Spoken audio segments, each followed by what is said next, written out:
Head sõbrad, oleme täna siia kokku tulnud, et tähistada Eesti Vabariigi 105. aastapäeva. Jah, 105.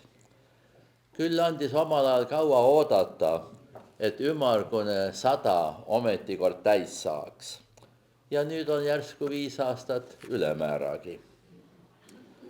Samas on alanud järjekordne Eesti vabadussõda, siiani veel ainult Ukraina rindel. Slava Ukraini, elagu Ukraina!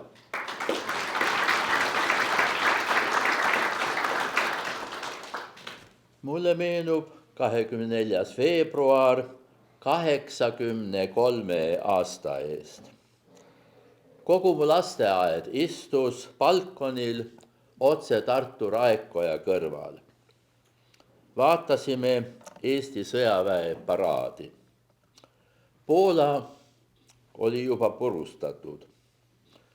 6-aastanegi tunnetas, et iseseisvus on käest libisemas. Iseseisvus kadus ja taastus. See kõik toimus ühel maal, mis on siit väga kaugel. Milles on see maa meile tähtis? Inimesel on mitu tähtsat maad. On sünnimaa, on surmamaa, on elumaa ja isamaa. Sünni- ja surmamaid on harilikult ainult üks. Elumaid võib olla mitu, järjestikku või ka korraga. Mis asi on aga isamaa ja mitu neid saab olla? Mõnele on isamaaks see maa, kus isa sündis ja esivanemad enne seda.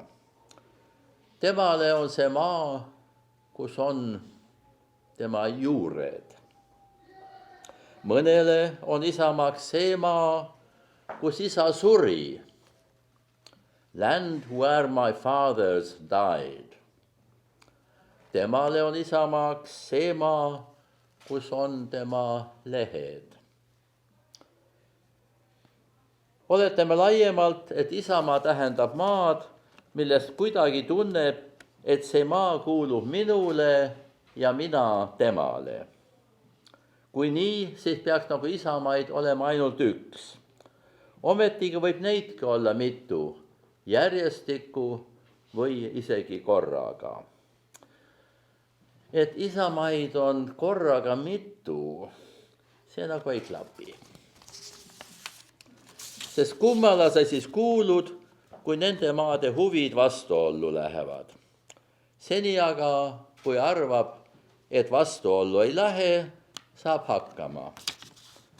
Siingi majas seisas akluste puhul nurgas 2 rahvuslippu.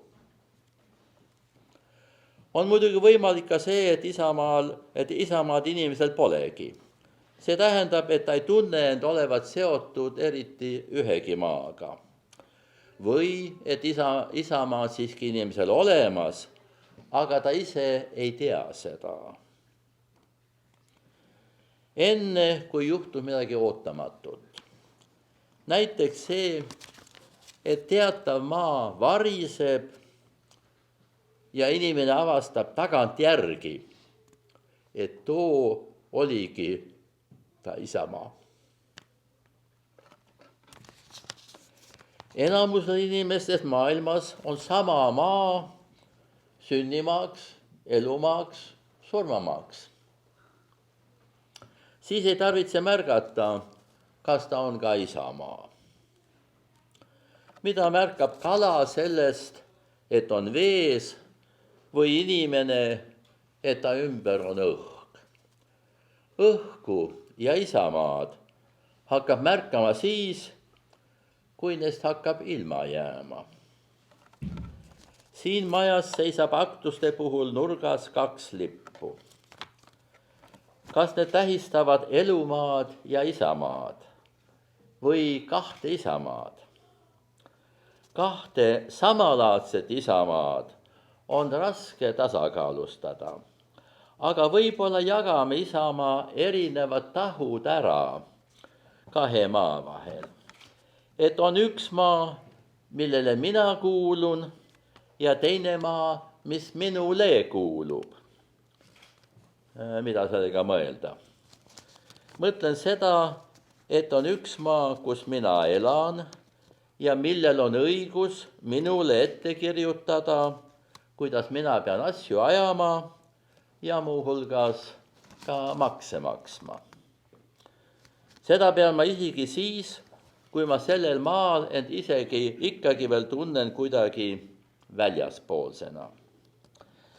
Ja selle kõrval on teine maa, kus mina ei ela ega maksa maksu, aga millele mina siiski tunnen just nagu õigust ette kirjutada, kuidas too maa peaks oma asju ajama.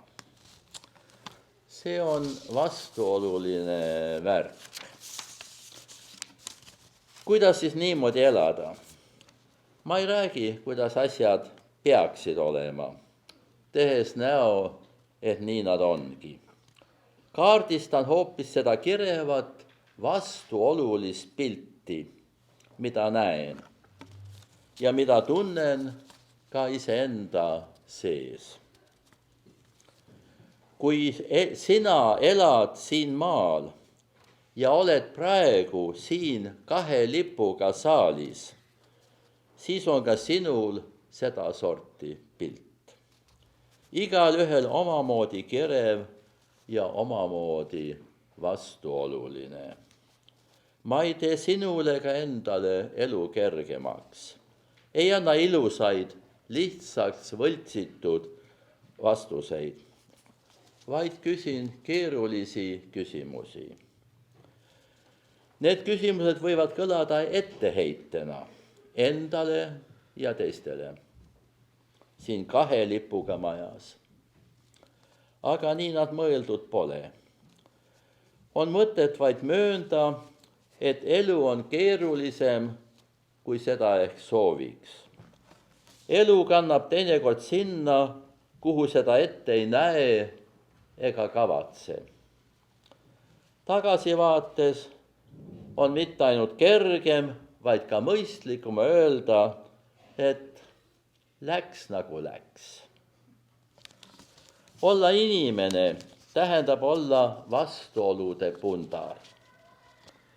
Ja meie puhul on see, mis meid siin 24. veebruari kandis kokku toob, sellise vastuolude puntra üheks osaks. Soovin teile head Eesti Vabariigi 105. aastapäeva. Elagu Eesti, slava Ukraini!